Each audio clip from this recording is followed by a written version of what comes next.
Hi, everybody, and welcome to Friday Night Flock Talk. I'm Robin Sullivan from the Leather Elves, and I want to welcome you all. I have a great guest this week, but I've got to do some reminders first.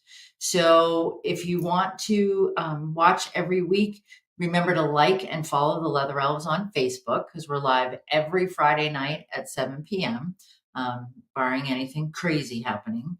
And you can follow the Leather Elves on Instagram, and there's also you can subscribe to the Leather Elves YouTube page.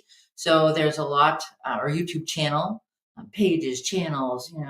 I'm so tech savvy. Hey Eva, how's it going? Welcome this Friday night. So I wanted to let you guys know. Hey Cindy, there's a great event coming up in 2022, and I wanted to let you guys know a little bit about it. So here's a promo just to show you some of what's going on.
So I'm sure there were some faces in that clip that you all recognized. I know there are some people that go every single time it's held, and how amazing to be able to be with all those international parrot lovers, enthusiasts, and to be in Tenerife. It doesn't get much better than that. Hey, Melissa, how's it going? So it's something to consider. And if you can't go this year, hopefully you can save your pennies and go the next time. I know, Lori, it would be amazing. So just something to consider. Laurel Park, Tenerife, 2022. So tonight, I have the privilege of having a dear, dear friend and colleague as my guest. I want you all to meet Helen Dishaw. Helen is from the Tracy Aviary. Hey, Helen, how's it going? It's going good. Good. I've known Helen, we just figured out since like 2004. And I have her bio, and I'm going to read the bio because if I told you stories about Helen, I don't know, she might blush a little bit, but it would take us a really long time for me to tell stories about Helen. So Helen, I'm going to read your bio and then we'll get started with the fun stuff. So Helen Dishaw currently holds the position of curator of bird programs at Tracy Aviary. A lifelong animal person, over the past 2 decades, she has trained and managed a variety of exotic animals, including primates, cats, horses, free flight raptors, and many other mammals, birds, and reptiles. She became involved and worked directly and primarily with avian species approximately 15 years ago, and since that time has been involved in managing free flight bird as well as mixed species shows at AZA facilities. Helen has been a member of IAATE, International Association of Avian Trainers and Educators, since 2004, and during that time has chaired several committees as well as having a hand in creating IAATE's position statements on various aspects of avian management for educational and free flight programs. And she serves as editor for the IAATE member newsletter, The Flyer. She is the current vice president of IAATE, a position she has held for the past 12 years. And this role manages and oversees all aspects of the annual conference. Helen also serves on the steering committee for both the AZA Ambassador Animal Scientific Advisory Group and the AZA Raptor Taxon Advisory Group, and is the Ambassador Animal Advisor for the Raptor Tag. You're pretty impressive. Yes, you are. I love reading people's bios that I know because I know how great they are at what they do. I love, knowing in the back of my head all the cool things that I know that you've done over the years. And then to read that, it makes you even more impressive. Yeah, you could say so. I wouldn't. Well, I would. So, Helen, we've got a bunch of people. We've got parrot owners, parrot lovers. We've got some breeders, some rescues. We've got the whole gamut of people that listen on Friday nights. So, can you tell us how you got started with birds? For sure. So I started with animals other than birds to begin with, primates and cats primarily. And I did a mixed species show at a zoo in upstate New York. And we added some birds to the collection. And when we first added the birds, I was like, oh no, I don't want to work with these scary alien looking creatures in their behavior and everything about them, nothing I was familiar with, which is where I got involved with IAATE. Because if we were going to get some birds, I wanted to feel like I got a bit of a better understanding of them and also a network of peers that I could reach out to help me with them, understanding that none of us are alone in this. And when we want to do the best by the animals that we care for, sort of tapping into those networks is really important. And we were just talking actually before we came on about how Robin and I met in 2004 at that IAATE conference. And the following year, when it was in Nashville, I presented my first and only paper at an IAAT conference.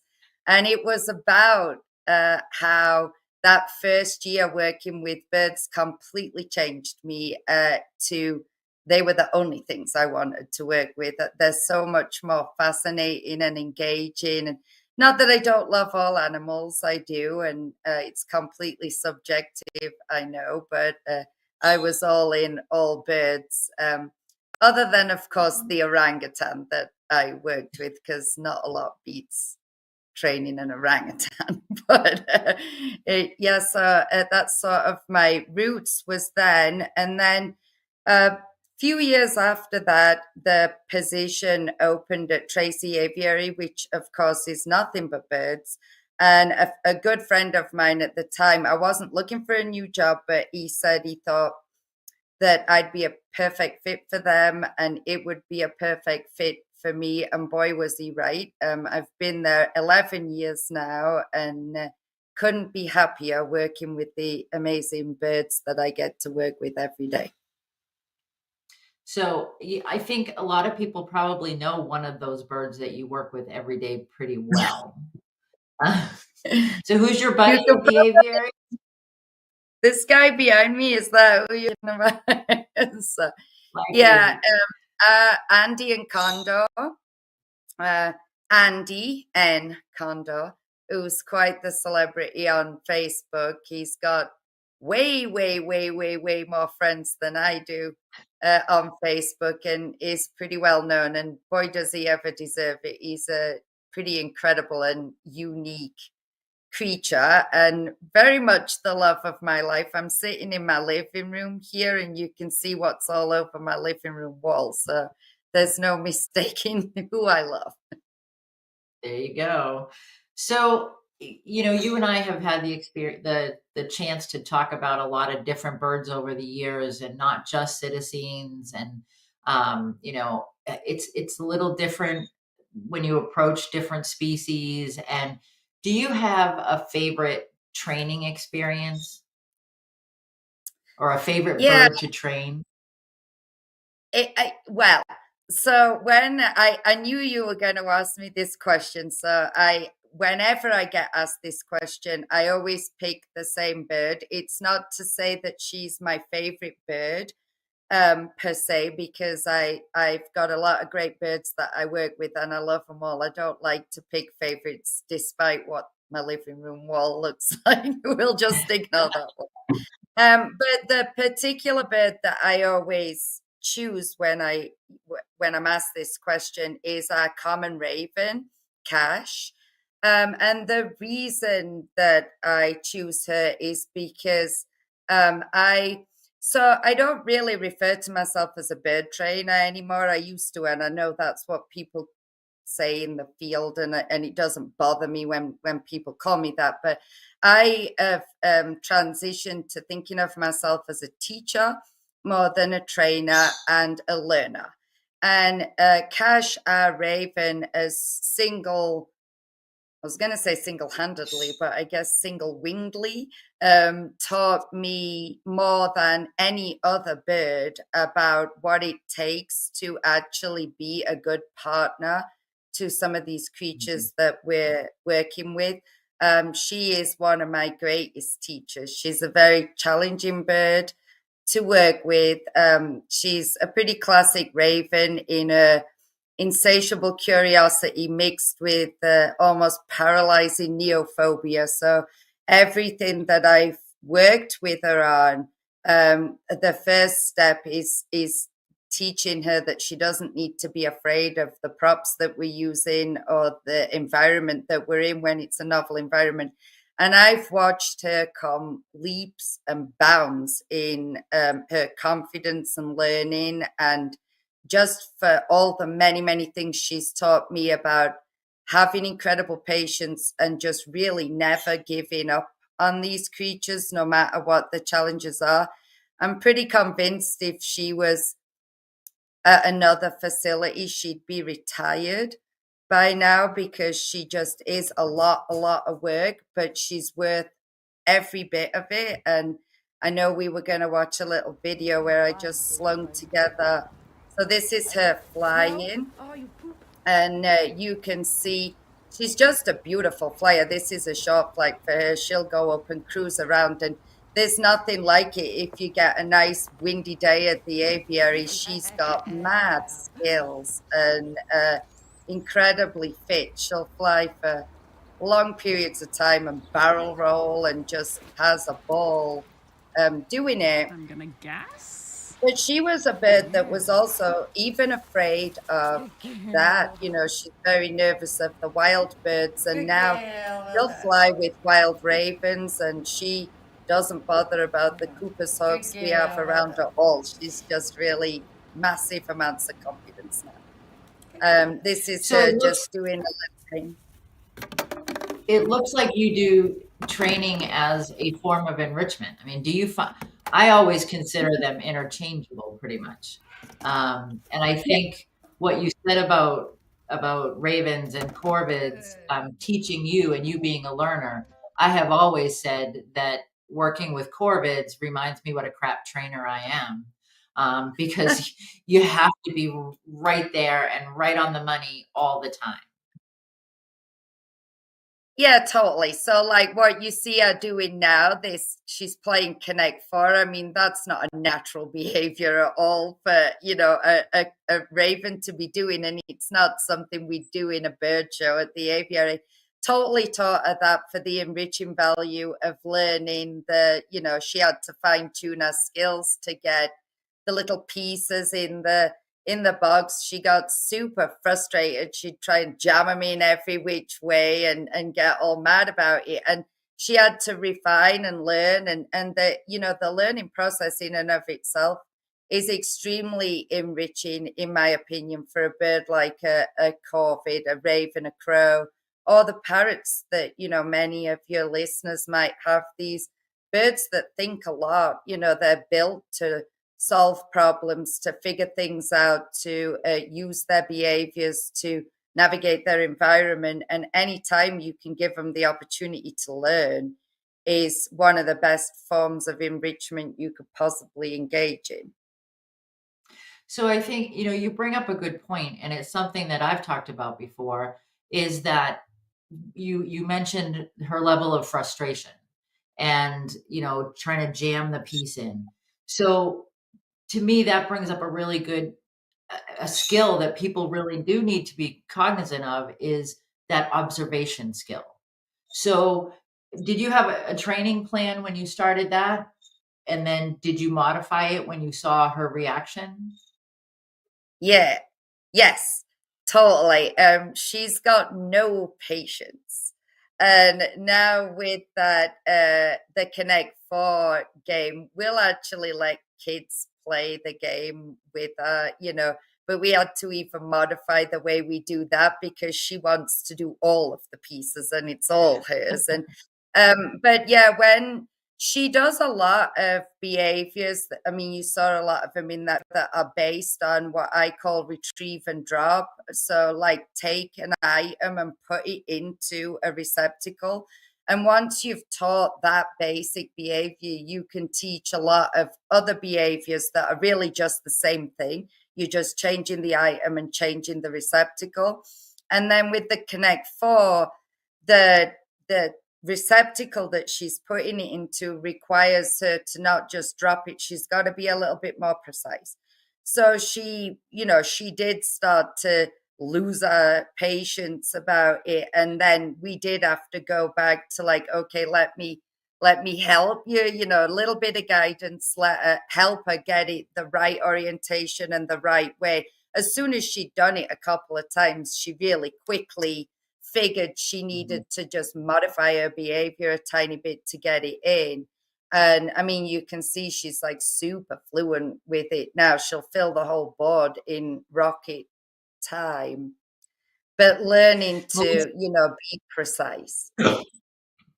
Melissa has a black cap Kaik named Zorro, and that Zorro loves to learn unless he's nervous or frustrated.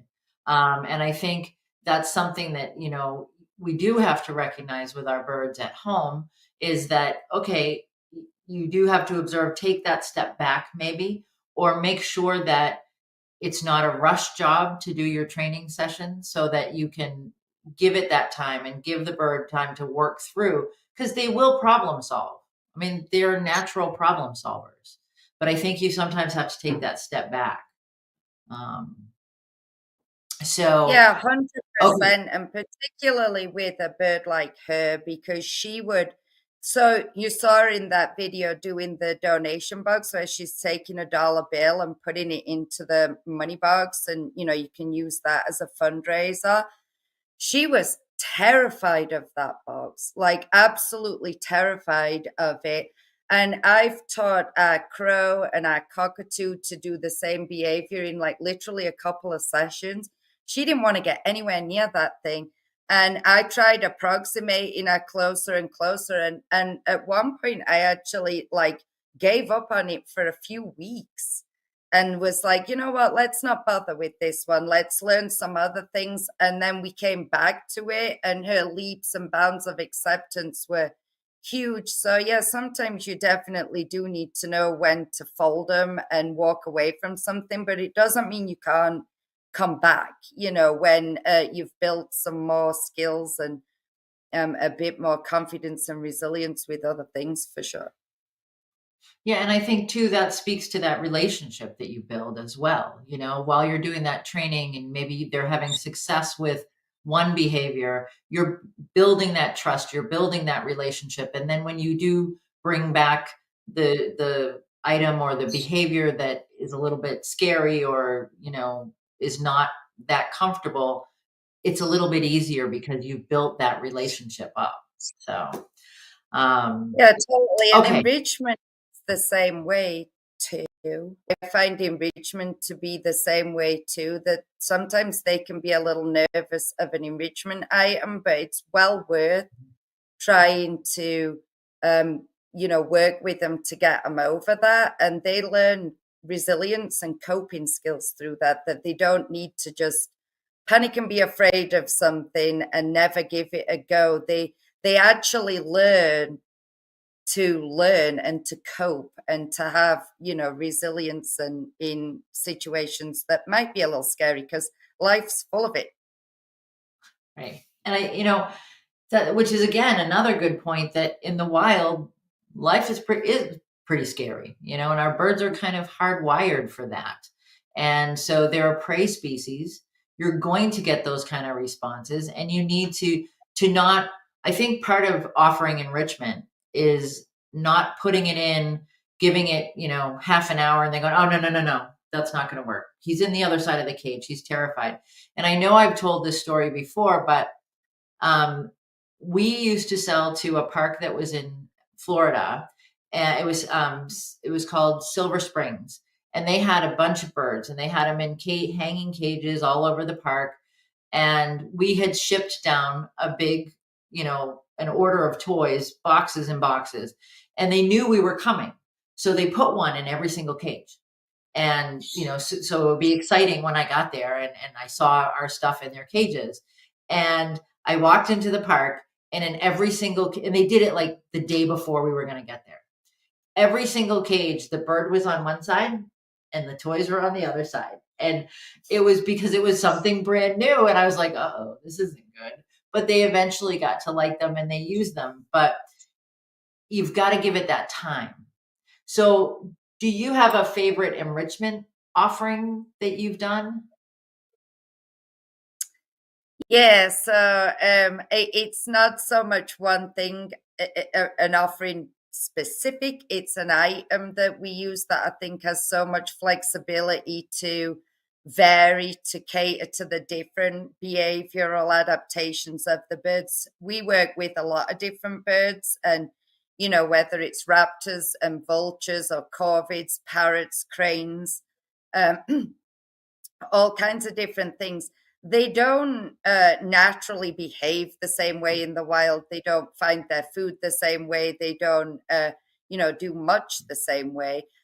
So anytime you've got an enrichment item, in my opinion, that we can modify to cater to a lot of different behavioral needs, I love it. And so I'm a big fan of paper bags. They're also super expensive, if not free at times, and come in a variety of sizes. So don't underestimate the paper bag. We're going to start a promotion, love your paper bag. There we go. Yeah, and these big ones that's Andy, of everybody's favorite Condor. We get those, they're lawn and leaf bags from Lowe's. And after leaf breaking season, they practically give them away. They sell them so cheap, and we'll just go in Lowe's and fill up, and we can do tons with that. You'll see a couple more birds interacting with these large paper bags. So of course the goal for Andy is we want him to rip and tear. That's what vultures are good at. So that's Cash the Raven. She's got a bundle of little, like just brown paper lunch bags that are filled with foraging material and snacks. Milford the Kia, you can practically give Kia a garbage can and they will turn it into enrichment, a bucket of trash. They will play with it, but he likes to go in things, and we've got some foraging opportunity for him in that he will trash that too. He'll rip it up and go. That's one of our hornbills. Zelda, she's a big hornbill, and a forage bag with literally just out in your yard, cut some grass. Fill a paper bag with grass, put some treats in there. It's a world of fun for them foraging around. Our crown cranes also forages. But again, those big lawn and leaf bags come in handy. And We always give them one each, but they invariably both want to play with the same, like kids, Like you know. kids. The um Mm. the nice thing, Helen, is all these different examples. There, it's just a matter of modifying the size, or you could even do with your Kia. The That was the same size bag that you gave Andy, and it still was appropriate. Yeah, and we'll give all of them, like the big and little ones, different presentations. So that's our American Crow. We've hung a bundle of bags to, like, we want to make it hard for her. She's too smart, and one of the things she'll do with pretty much everything is put it in our water to make it real easy for her to. I'm like, nope. So now we tie her things to the wall or to the perches, and really make her work. Well, not make her, but encourage her to work for it. And our road runner, he will, slam and bang these things and get in them. We can give him big ones too. And but you can see just the variety of different ways you can use a bag, and they're practically free. Mhm. And So I you could. think too, and sometimes I find that what happens is you offer things and they don't always, and they use them in different ways. It's not, you can offer the exact same thing if that was what, you wanted to do, and just the birds will use them differently. And even within parrots, different parrot species, each species uses them differently. Yeah, totally. And I was gonna focus mostly on parrots for the videos and pictures, but I'm like, who doesn't love a giant owl? But we're also very focused with us on different behaviors. So a lot of the time for the raptors and the vultures, the goal is to get them ripping and tearing into things like they would in the wild, whereas for the corvids and the parrots, we're looking for foraging behaviors. I mean, parrots like to destroy things, and they'll have a ball with. They just get to make a giant mess and tear everything. And if you put a little bit of, their food or whatever in there too, it's just takes them longer to find and eat their food, and that's a natural way for them to engage. And then this one is our magpie jays, that we tied the bags all over their perches, so they are moving around all over the place, tearing into it. Super busy birds. Hopefully, it gives everybody some ideas, because I actually don't really think there's anything that we've seen in this video that you couldn't give to a parrot in the same No, kind of style that we've presented it here. You could go through enrichment for 10 days using nothing but paper bags presented in different ways. so, yeah, I agree, Lori, that the bags all over the branches are very cool. So we've taught, you've mentioned, Helen, that they rip, and the vultures, you want them to rip and tear. And so I think this is where we need to talk about behavior-based enrichment. I refer to along the same lines as goal-based enrichment, that it's with a goal in mind. This is why I'm presenting this. So I want to elicit a certain behavior. So how would you define goal-based behavior? Sure. So, one of the things I think sometimes people, so you're seeing Dolly there, one of our great green macaws with bags again, and the goal or the behavior we want to see from this enrichment is two things.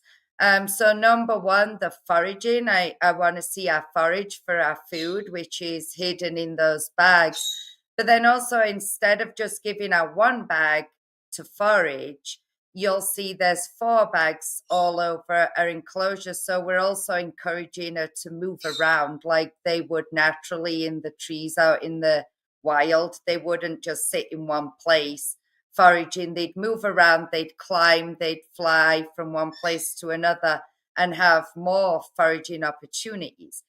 So I've a lot of the time, even with professionals in a field, never mind just, any member of the general public, seem to have this notion that enrichment is giving the bird something and check, I did it. I provided enrichment. But the reality of it is that you can't call it enrichment until you've seen it actually enrich the animal's life through its behavior and its movement. It's a little bit like when we're training the birds, and I'll hear trainers say, well, I reinforced the behavior, but it's not working. And it's like, no, you didn't. Because that's science, behavior that is reinforced will increase or maintain. And so animals that are enriched truly will be engaging, and you'll be able to see natural behaviors that and them using their adaptations. And that's what we are going for. I don't just want to check off on a box that, yep, food, water, enrichment. No, I actually think enrichment outside of feeding them and water, which they need to survive. Enrichment's the single most important thing that we do for these creatures. We owe it to them to, enhance the quality of their life and their welfare through this opportunities to use their behavior to engage with their environment in novel ways. I agree with you 100%. And I think sometimes we do get caught up in that checkbox that it's, and like you say, it doesn't matter if you're a caregiver at home or if you're a professional caregiver, it's like, okay, I got to do this, this, this, and this. I got to do the enrichment. Well, until it's engaged them, until they're engaging with it, or, you've seen a behavior that you were hoping to elicit with that enrichment, it's not really the check. It's not really, because you can go to the store and you can, buy a thing of paper bags or go buy a leather elves toy or whatever. If it just sits and becomes cage furniture, then it's not enriching. It's like saying, and I think you need to be cognizant of what what you would say they prefer. So if you're observing enrichment, if there's something that's just not working, maybe you need to modify it, or they're just not engaged with it at all. You've given it time. You've, made sure it's not just, oh, that's a scary new thing. And it's still not being engaged with. Then you need to take a look and try to change that a little bit. And I mean, have you had any enrichment failures? I guess, Helen, is the question. Oh yeah, yeah, 100%. I mean, we always have a goal, and I mean, occasionally you provide, we call it providing an item or a toy or whatever until we see them engage, and then we call it enrichment. It's sort of defined after the fact, not before. But there's always going to be occasions where there's something and they're just not interested in it, or it doesn't do anything for them. I've heard people slightly cheat that one and say, "Well, it was visual enrichment." And I'm like, "Well, okay, if you want to go there, but there are lots of different forms of enrichment, but I want to see them moving and working and behaving and operating on their environment for me to call it, enrichment truly. And yes, but there's a And fail I every think once in a while.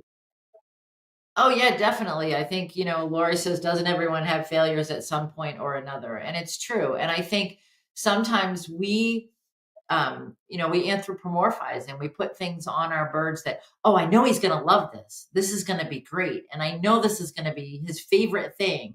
And not so much. And in the parrot world, I can tell you that it's that, $80 toy that really you're going to like it because it was $80. So I think, it's again, bringing that observation piece in. And and then you can wear it as a tire, just like Andy does sometimes. Enrichment can be the Yeah. latest couture.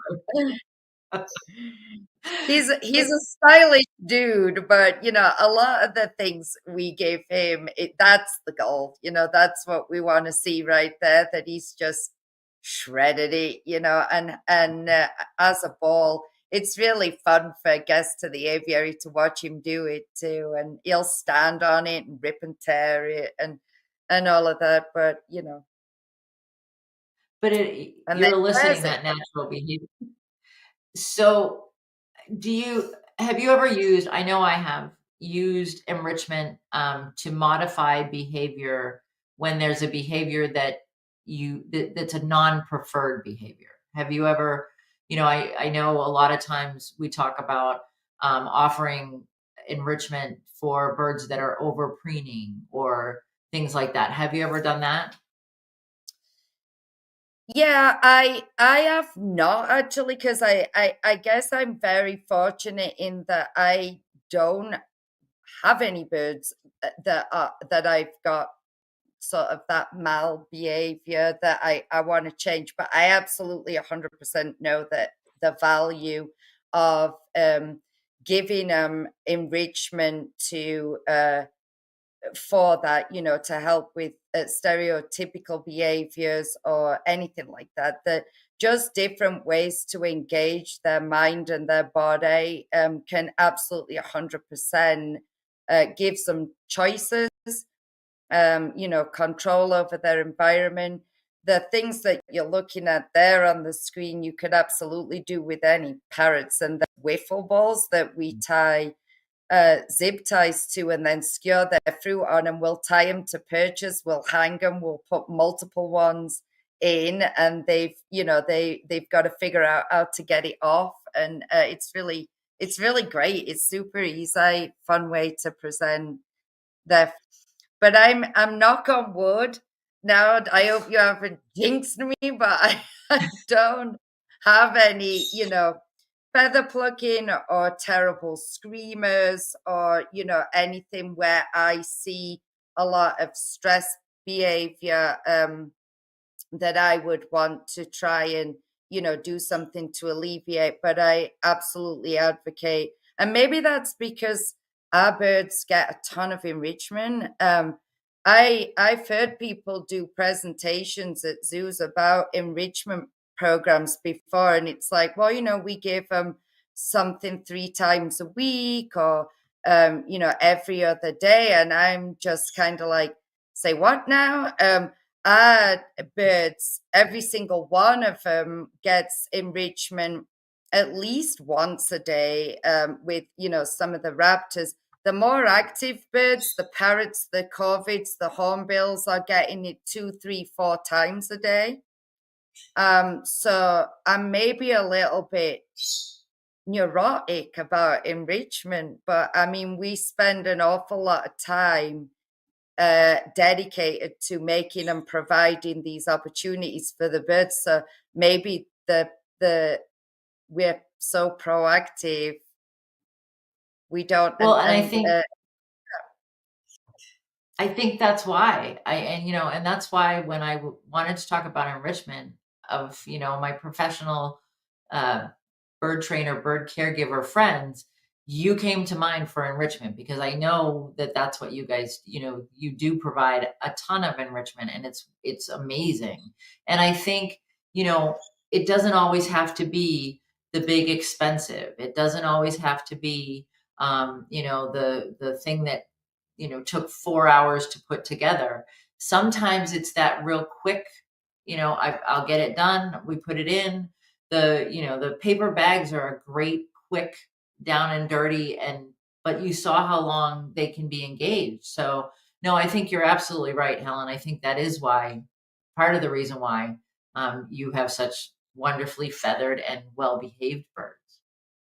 Yeah, so what you're looking at there on the screen too, I mean, that enrichment item, also, she's not remotely using it the way that we we intended, which is another fun thing because they'll find different ways to. I just took that picture this week and I was like, for goodness sake, we got a little video too. It was a forage bowl, so there was fruit in there, and she was foraging and had eaten all her fruit.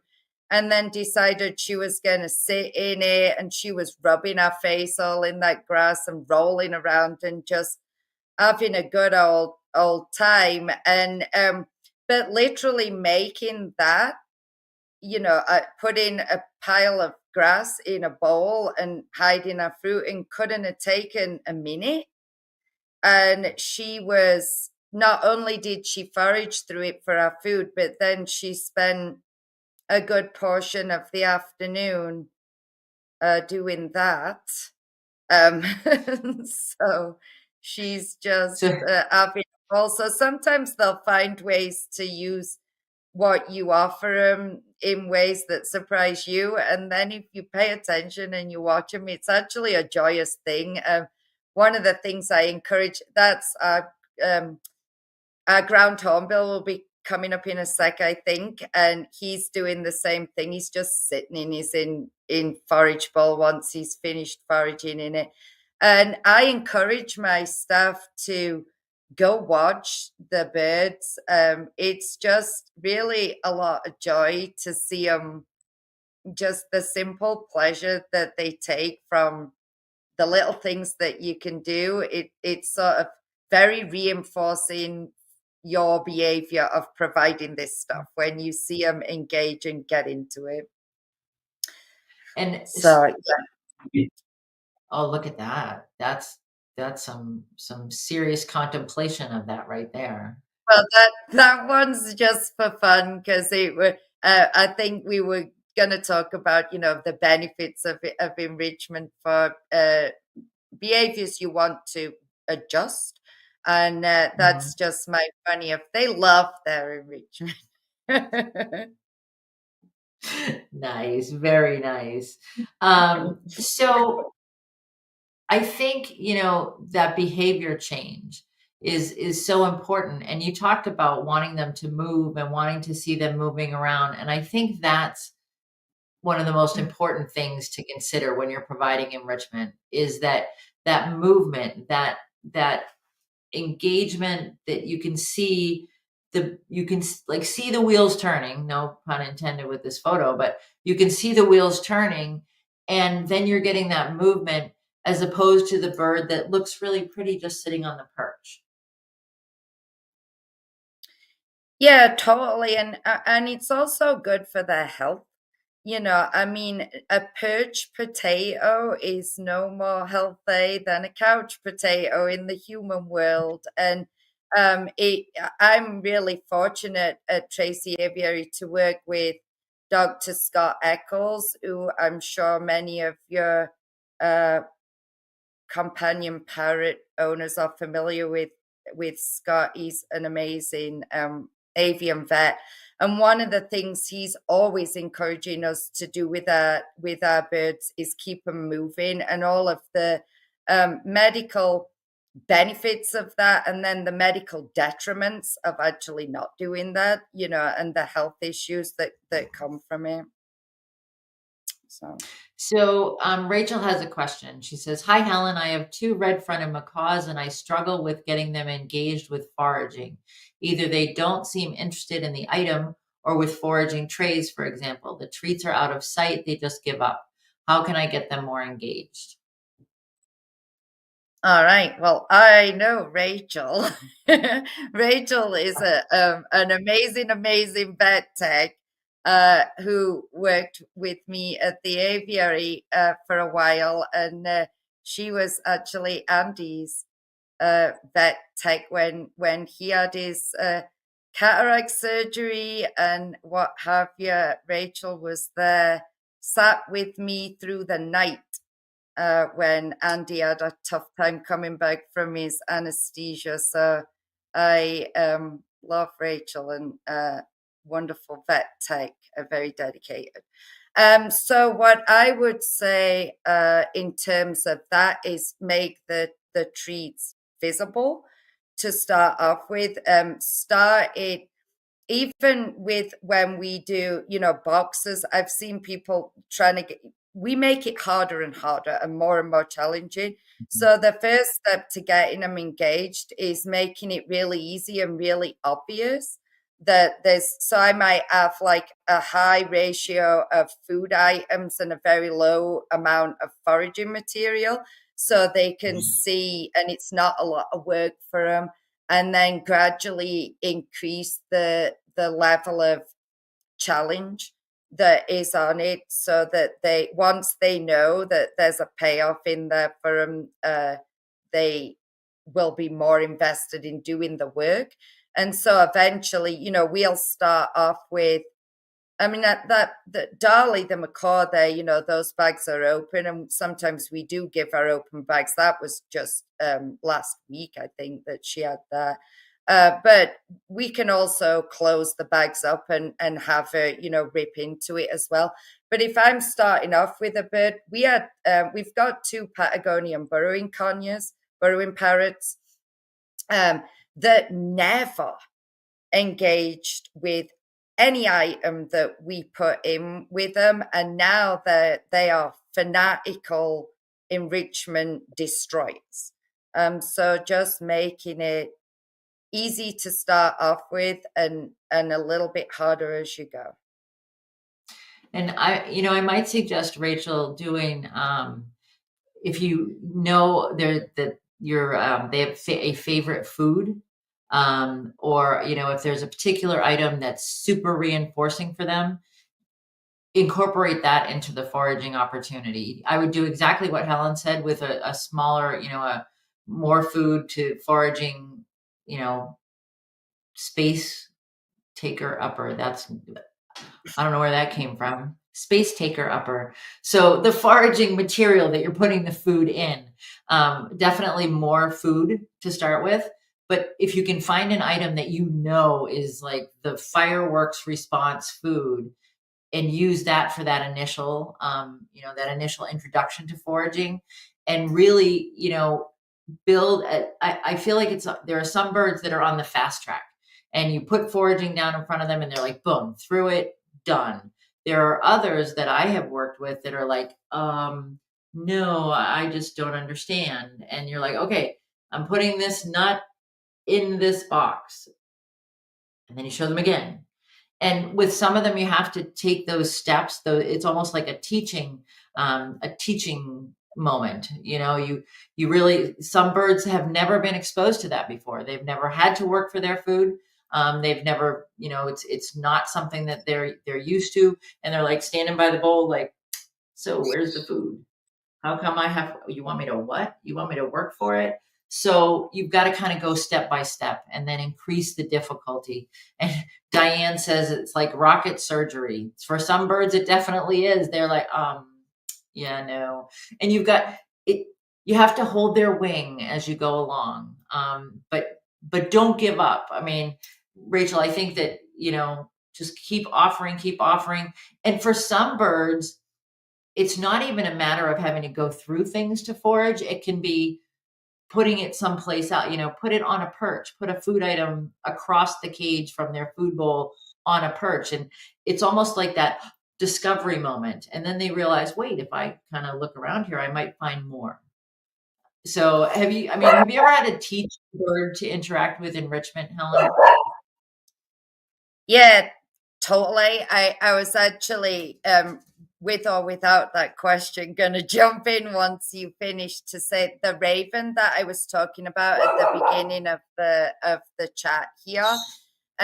She was so skeptical and nervous, standoffish with literally any enrichment that we would put in for her. And we found a hack to it that she would engage if we could put a piece of food and wrap it in like, my dogs are going nuts. Wrap it in Mine's a piece of responding. paper towel, and she would rip the paper towel and get the food out. So we just started and went for the longest time where every enrichment item we gave her, we just wrap it in paper towel. And it didn't look scary to her when it was wrapped in paper towel. And she would go and she'd be revealing it slowly as she's ripping the paper towel off, and then would engage with whatever was the actual enrichment inside. But getting to the what we were considering the enrichment was just as enriching for her in tearing the paper off. Now we don't have to do that anymore. She's very much more confident, but we just, all her enrichment was like mummy wrapped in paper towel to get her to go for it. And so, yeah, I mean, sometimes it's as simple as that of hide enrichment inside something that we go for. This is just a silly, I guess there's a tiny bit of a delay, but you're gonna see a silly little video, fun video, very much sped up. This is one of our Kias. And I mean, you could do this with any parrot where you've just got a variety of different opportunities and this food is his food. We never fed this bird any free food. Every bit of food that he got came in something or other that he had to investigate and work for. And I mean, this is sped up massively, but you can only imagine the amount of time in real time that he was actually engaged with that enrichment.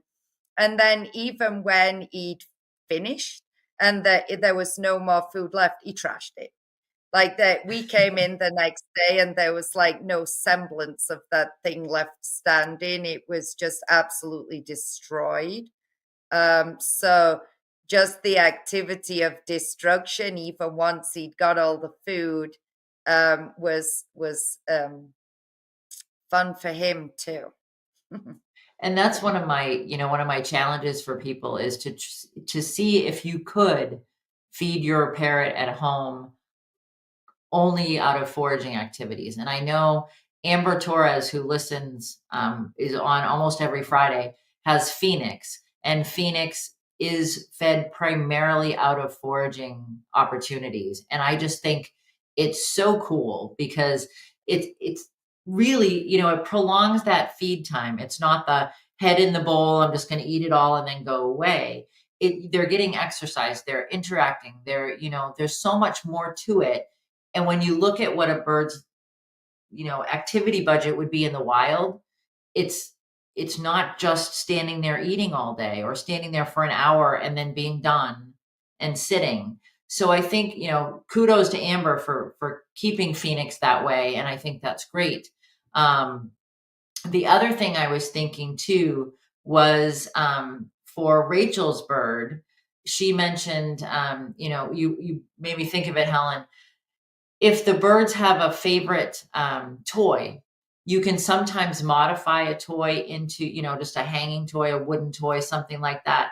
If there's a toy that they will play with on a regular basis, then you can try to incorporate foraging into that. Maybe you drill a hole in it and you put a food item in the hole and you encourage them to forage that way with something. When you were talking about wrapping in the paper towel, Helen, it's something similar that, if this toy is a comfortable item for them to interact with, then maybe you just add that foraging dimension to it. So, Yeah, totally. And I mean, with our birds too, I wish I could remember the quote. It's a bit longer. I put it on Facebook yesterday because I really liked it. But it was talking about like if you approach tomorrow using the same methods you use today, it's almost a fail. We should constantly be doing better and upping our game. And so for a while, we put all their food in the foraging bowls and things like that, and that was where the idea of like, well, let's do multiple and put it around their enclosure, because even that to me then became they're just sitting there. I mean, yeah, they're foraging and rummaging, but their food is still in one bowl, you just constantly have to be pushing yourself and challenging yourself to what's the next level of that I can do for these guys. So yeah, forage bowl is better than just a bowl, but 4 forage bowls is better than 1. I always tease people. I always say, that you can move the food bowls around. It just because they have that little holder, you can still move them around. Adrian made a nice or a good suggestion. Nick, if you can put that up, she puts wet food instead of trying to put it in a cardboard or something like that. She puts the wet food in small sweet peppers, and her guys really like those, and they scoop them out and then they eat the pepper too. So the thing I love about this video, Helen, is that it's not stable. And I like that about the paper bags that you hung as well. Because sometimes I think we make things easy. We do oh, it's right next to the perch. Oh, it's right up against the caged mesh. And then it's like, well, yeah, I can lean over and get something. But if you've got something hanging in the middle and they've got to really work for it, I think that's like a bonus. Yeah, and this is super challenging for birds that are just it's too easy for them. But it's also really easy for anybody to make. Those are just, you go to the liquor store and the boxes that wine come in, that's the compartment dividers. They're free. We stuff those paper bags full of foraging material and food. For this guy, the green wing macaw that you're looking at there, and the Kia, like we wedge them in there, so full and so hard. They really have to like work hard at it, and you'll see, the Kia will stabilize it with his foot, and they'll climb on it, and but you better believe at the end of the day, they've got everything that's in that is on the floor, and the cardboard thing is trash. And then, we'll use it for our corvids too, but we make it so they've got to fly at it and hang on it, and really use their adaptations. So yeah, it's just looking. Once they get past the basics, you just start making it more work. And it doesn't I have to think, cost a lot. I think it's important to mention that with these, you have to go to the liquor store to get the holders. So it's kind of reinforcing for us as caregivers as well, right? So I think this is important. I had to drink the wine. I needed the boxes. So if you can reinforce yourself at the same time, it's beautiful. So we've talked about a lot, and Helen, this has been amazing. I do have one question for you as far as safety. So you have a lot of birds in your care, and how do you have like any rules or guidelines that you use when it comes to safety? How do you ensure that safety when you're offering so much wonderful enrichment? Yeah, so absolutely. Safety is the first rule of enrichment. Like it's got to be safe. So we've got a lot of things that we already established. The materials that we use, nothing that they could be harmed from if they're ingesting it. So if we're using anything that's metal, it's stainless steel, we're really careful about that. Natural material and, paper and things where if they ingest a little bit of it, it's not going to do them any harm. When you're using brown foraging of any kind, you got to make sure that you absolutely know what those bird safe items are, and that your trees and things, so you're not giving them something actually toxic. But one of my number one rules, the first thing that I teach about enrichment is uses. in our enrichment, please. So we don't tie anything around enrichment items such that when they've, destroyed the paper sack, you've now got a loop of something that was tied around it that could then, become a noose. I think that's one of the most important things to watch out for when you're hanging things, is how you attach and hang those things, now that that you're not creating anything that they can get tangled around their neck or any other part of their body. Now someone's messing with me because Andy's got. No, but I But think on that's this one, that's and I paper. mean, that's So something he's going to go through that. I think yeah, it's a matter of, if you know that the bird is, the other thing I would say safety wise. So the first time you gave Andy a paper bag, was it supervised? yes, 100%. I mean, the raptors, well, any bird can ingest things they're not supposed to ingest, and then impaction is a thing, and I'm getting things stuck in them. We don't give our birds anything that we haven't observed them interact with multiple times in a way that we know is safe, and they're not gonna harm themselves. So yeah, and I think if you're new to enrichment, period, and because it's fun, watching them engage with it.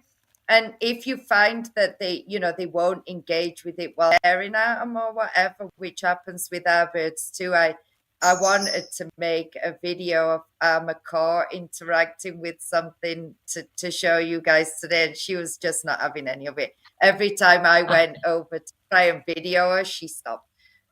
So you can always set up a little camera and watch them, and make sure that you know that it's safe, and that nobody's so like you'll see the raven in a minute with the bags. When we attach those bags to the string, it's done in a way that once she's ripped all the bags off, there's no loops or hoops in the string or anything she can get her foot or her neck stuck in. And a lot of the times we'll even attach things to perches or to strings using paper towel. So if you take your paper towel and kind of twist it and then use that.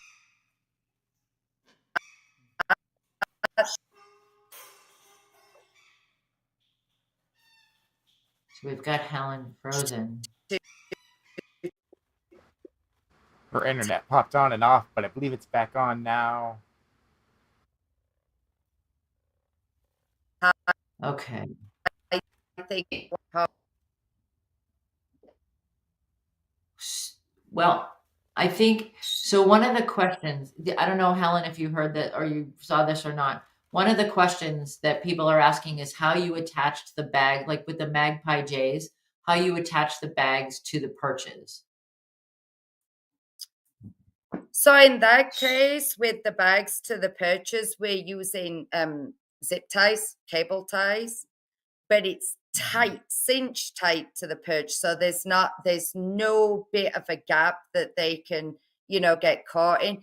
And with parrots, anyway, they'll chomp right through those zip ties. So like our red-tailed black cockatoo, we can't use zip ties to attach her enrichment because she just bites the zip tie and then the enrichment's all over the floor. So then we had to come up with novel ways of attaching her enrichment to perches that she doesn't just go snip and there it's gone, and no engagement with the actual enrichment item. But yeah, those zip ties are really good for attaching anything because you can pull them so tight that there's no way they're getting anything caught in that. Okay, so I think we've got, this has been, I love watching your birds, Helen, and I love your ideas, and thank you so much. So we have a couple of videos because final tips. What do you think? What's the most important thing when you're besides safety, when you're providing enrichment?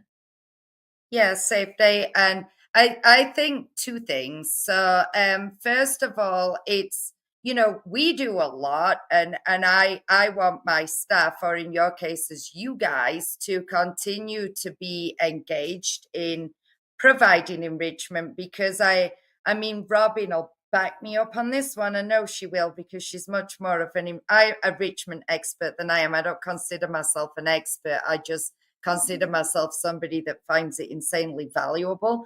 But keeping it fun so that you want to continue to do it.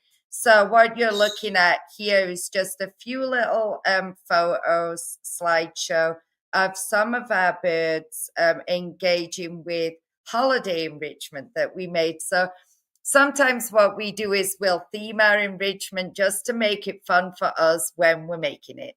So the holidays, we've got Christmas, whether it's Halloween or Easter, Valentine's, whatever it is, we'll give them all themed enrichment. It's as much fun for us making it as it is for them when they're interacting with it. And it just keeps engaged, which is important, because, you want to keep the behavior going. I think So, it's I absolutely agree with you. I think that it's really about that fun piece, and it's as long as you've got it's behavior based, as long as it's trying to elicit a certain I just love this slideshow, Helen. I think this is these so much. Yeah, this is gonna be all red-tailed black cockatoo Matilda, and we decided we were gonna take it was like a competition who could make the coolest Avengers themed enrichment. So, we all picked a different character and made the enrichment for her. And I think my staff did a really awesome job, and she destroyed it, and we had a ball. So I do think keeping it fun for yourself is really important. And then the other thing that I think is important too is the cost. So it's really cool. We buy enrichment items as well as make it. And Robin will thumbs up purchasing enrichment items as well from cool places, Leather Elves. But who can afford to give their birds 4 store-bought toys every day? I mean, that's out of most people's budget. So I'm a big fan of like finding those free or cheap resources. So Browse is a really good one, but Browse is not just, branches. We use raking up your leaves outside. That can be enrichment. Grass, pieces of sod, all kinds of different things. It's free, and it's quick and it's easy, and you can then augment and find that you've got time and budget to do multiple enrichment items every day, which is the next level. But even if you only start with one, that's a good start. And keep it fun and find those resources that make it affordable. All right. Well, thank you again, Helen. Helen is one of my favorite people, and I love talking to you about enrichment and about training, and just because your passion just comes through on your face. And I've watched you over the years just revel in that passion of birds, and it's really exciting. So thank you so much for joining me, here on Friday Night Flock Talk. I really appreciate it. I know you're busy, but thank you. And You're very welcome. just so you guys know, next week, we are going to have a virtual tour of Bird Gardens of Naples. So I'll be joined by Carrie Ellen Lorman, who is of Naples, and we're going to talk about what they do there, and just kind of how she does, she's got birds that come to her from all different walks of life, and how she handles that. So she's going to do some tours for us, and we're going to show some video, and then we'll get a chance to talk to Carrie Ellen. So thank you guys. I appreciate it. I appreciate you listening. And, enjoy your week, and I will see you guys next Friday. Take care. Bye-bye.